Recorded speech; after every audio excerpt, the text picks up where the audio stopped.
Repeat after me. It is only preseason. It is only preseason. But I don't care if it's preseason, off-season, summer league, or the Rico Hines runs. What Cade Cunningham is doing right now should put the entire NBA on notice. I mean, what on earth is this? Oh, what? Whoa! If Michael Jordan did this, that would be considered the greatest layup ever. No, this time people aren't lying. Because how do you catch the ball at full extension with one hand, switch it to your left hand, and whilst falling down, make the shot? Just look at the other angle if that wasn't crazy enough. But not only is Cade making MJ type of layups, he's putting up MJ type of stat lines so far in preseason. With him averaging 23 points, 4.5 rebounds, 5 assists on shooting splits of 64, 50, 90 in 18 minutes a game. And like I said, it is only preseason, but Cade Cunningham is also only 24 years old, and considering the leap he made last year, and the fact he finally has a good coach and a consistent supporting cast, are we sure Cade isn't about to take another leap and go from All-Star to All-NBA to MVP? I just mentioned it then, but last year we saw Cade emerge as the superstar that a lot of us thought he could be. Not you ESPN, who ranked him 67th in the league, behind Malik Monk, Emmanuel Quickley, and Chris Middleton. Hey guys, who do you prefer? Emmanuel Quickley or Cade Cunningham?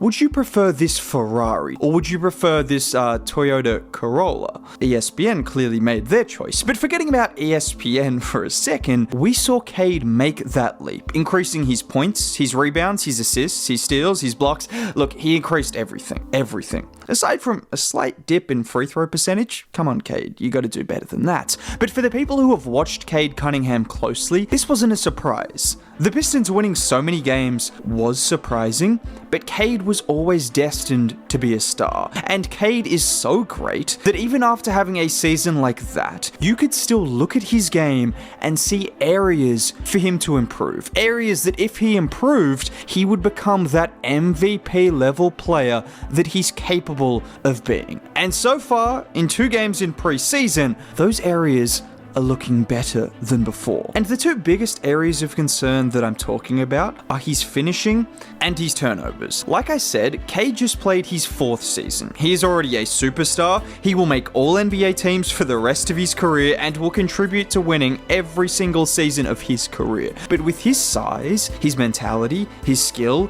his leadership and intangibles, he is so good that you have to focus on areas of his game that are even slightly below his standards. And last year, those were the 2 areas with Cade's game, with him averaging the 2nd most turnovers in the league behind Trae Young, and him being a below league average finisher. Despite being able to do things like that, despite being 6'6" with a strong frame, great handle, and great touch from every spot on the floor. So this is why when we look at preseason so far, the fact he's been finishing well and limiting his turnovers, that's exactly what I wanted to see. Just look at this play where Isaiah Stewart sets the screen to get him onto Turner, and watch here as Cade backs it out, and it's that nasty hesitation before getting around Gary Trent Jr. and finishing. Or how about in the other game against Memphis, facing full court pressure from Vince Williams Jr., Cade keeps him on his hip the entire way, and just when he sees the opening, he hits the gas and gets all the way to the rim. And what I've liked from Cade so far in preseason is he looks stronger. His hesitations look just a fraction sharper.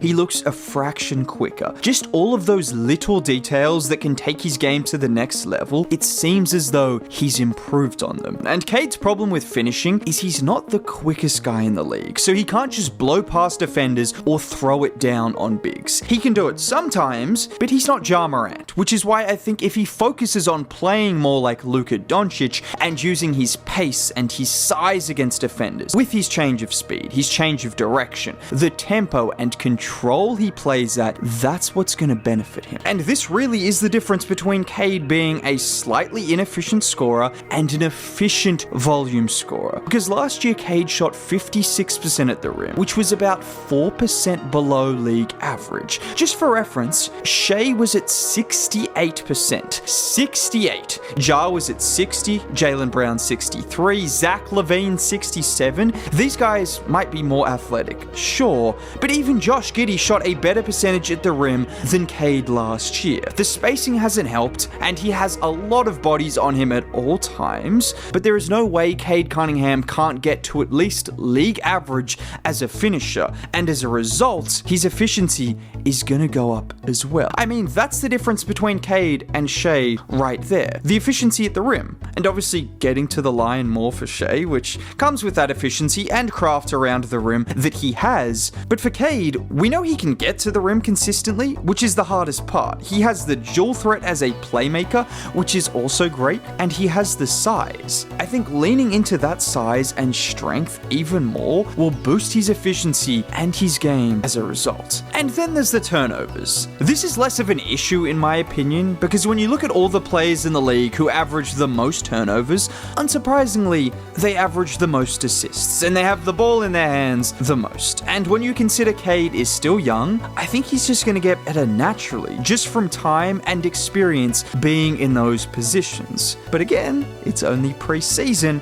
but so far, he has looked good handling the ball. Just watch him here get the screen from Stu, and watch as he hits that in and out dribble, fully committing Jericho Sims so he can then make the dime. Now, Cade is still not in the perfect environment as a playmaker or as a scorer, because whilst guys like Asar, Duran, Ron Holland, Isaiah Stewart bring so much energy and so much on defense and on offense, the spacing still isn't exactly perfect. It's why they spent so much money on Duncan Robinson. They need that shooting. But if Cade can do it in these environments, you know, as the team progresses and gets better and better, he's just going to get better as a result. And speaking of the shooting, we could also talk about his three-point shooting, because I personally believe Cade Cunningham has the potential to be a 40% three-point shooter, or at least 38 to 39%. The smoothness of his jumper, the release, his willingness to relocate off the ball, he can hit pull-up threes coming off screens if defenders dare to play and drop against him. He has the size to shoot over defenders. We've already seen him improve since those first 2 years in the league,